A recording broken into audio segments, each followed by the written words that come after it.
Alright, the sun is setting, losing light here, so I better hurry up and make a video. I've been wanting to make for a while, but been hard to find the time to get out, but finally got some time to get out. And here is my shelter setup with my Borah tarp. This is the 9x7 or 7x9 tarp with the Dimma Bivy. I haven't pitched the Bivy yet, but you get the idea. I will just attach the Bivy to the ridgeline there to pitch the Bivy. And if I kneel down here, you can see all the space I got. I have my poncho tarp pitched as a vestibule. I'll show you how that looks like in a minute. Just have a ground cover there underneath the Bivy. That's a SOL trimmed ground sheet, or what's it, emergency blanket that I've trimmed there. But yeah, so let's take a look. I got 6 stakes on the tarp, and I really got lucky with this spot. It's a good spot. Here, if you notice, there's a lake in the background there. It's February here in Sweden, but it's not as cold as it usually is. Lows of around 2 degrees, maybe to freezing, we'll see. But you'll notice that I have some elevation here above the lake. I don't know how good you can see with the camera, but I'm on a bit of a small cliff here. There's a few meters before you go down to the lake, so the cold sink. I'm not in the midst of a really bad cold sink, but anyhow, for such a nice view I normally try to avoid camping right next to a lake, but I couldn't resist. This is too aesthetically pleasing of a spot, and as I said, a little bit of elevation. But back to the shelter. So here is the vestibule. I have it like kind of fully pitched. I had a little bit of time when I rolled into camp, so I decided, oh, okay, let's do the full kind of pitch. If I was expecting really bad rain, or if it was really raining, normally I wouldn't set up the poncho tarp as like the vestibule, but I thought just for fun, just to show it off, because I did a video before where I pitched a Cuban fiber tarp of mine with this Go Light poncho tarp as like a front door, but it was just a quick kind of messy, sloppy pitch with the vestibule, that is.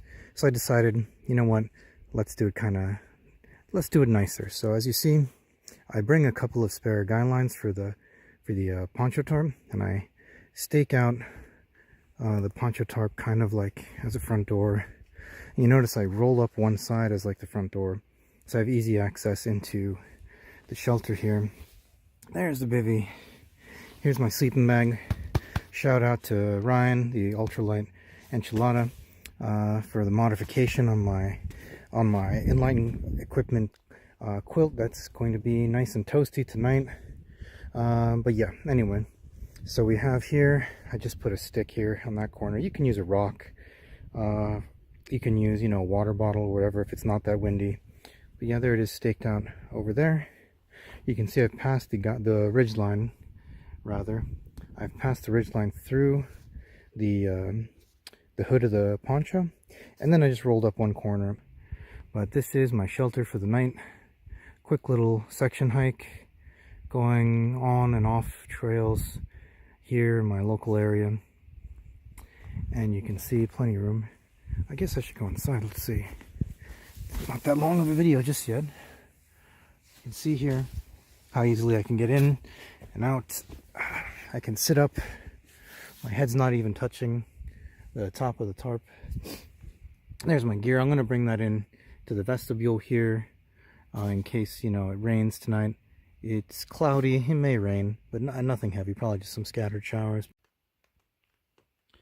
Good morning from under the tarp. So I slept really well last night. There were some scattered showers, and as you can see, there's a bit of scattered showers now this morning on the tarp. But I'm nice and dry under here.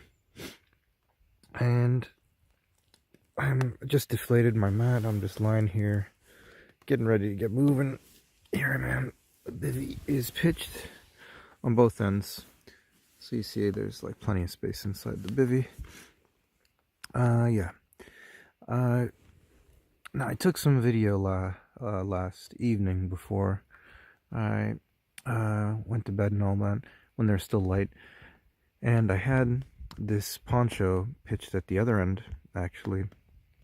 And it was like a vestibule for like the head end. And I said I would do that if that was like, you know, heavy rain or whatever.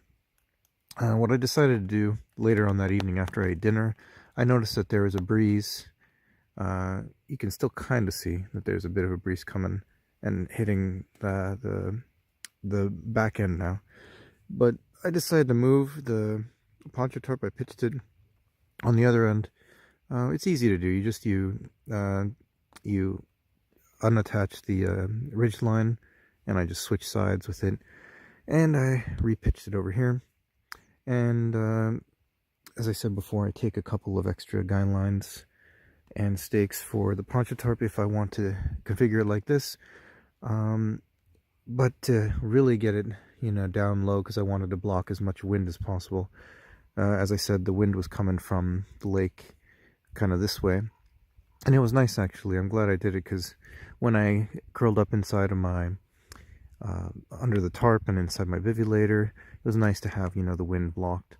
But anyway, you see here that it's, yeah, I've got it staked down over there. And that's just a couple of sticks, because it's, you know, staked directly down to the ground. But yeah, this is just for just pure convenience to block the wind. If I were, you know, on a, you know, normal type, you know, situation where I wasn't filming this, I would have left the poncho tarp, you know, out of this equation. It was just scattered showers. It was not like, you know, any big deal. And I, you know, would have, you know, skipped this altogether. But I figured it'd be nice just, you know, to show everybody, because I've talked about this configuration quite a lot. I've written about it a lot on ultralight forums, like, you know, over on Reddit, about having a poncho as, like, not only is it, I think it's a really good rain gear, it's my favorite piece of rain gear, but also as a nice addition for those of us that use a tarp as a shelter, a flat tarp as a shelter. Yeah, it's extremely versatile, and it offers quite a lot of space. I mean, you can see how much, I don't have my things over there. What I do have is over here, actually. So you can see the other end. Alright, you can see there's the bivy here. Here is my my pack liner. That's a Sea to Summit 20-liter pack liner. But what I do, knowing that there's going to be condensation and maybe a bit of rain spray or whatever, though I do have plenty of room before the bivy. There's, like, you know, plenty of space there, so I didn't get wet at all. But anyway, I put all the things I'm not using, so then including my backpack and anything else, goes into the pack liner, and then that becomes just a nice way to keep things a little extra dry and secure. And then my food, I don't know if you can see that over there. There it is. Yeah, there's my food bag, just to keep mice. There are no bears in this area. So just mice and birds and stuff, kind of keep them away. But yeah, I wonder if we can have a view of the weather. Surprise, surprise, it's foggy here in Sweden. Foggy and scattered showers. But now, time to get some breakfast going. Time to finally leave the nice warm sleeping bag. But yep, I will hopefully edit this together with the other video I took. And yeah, bye-bye.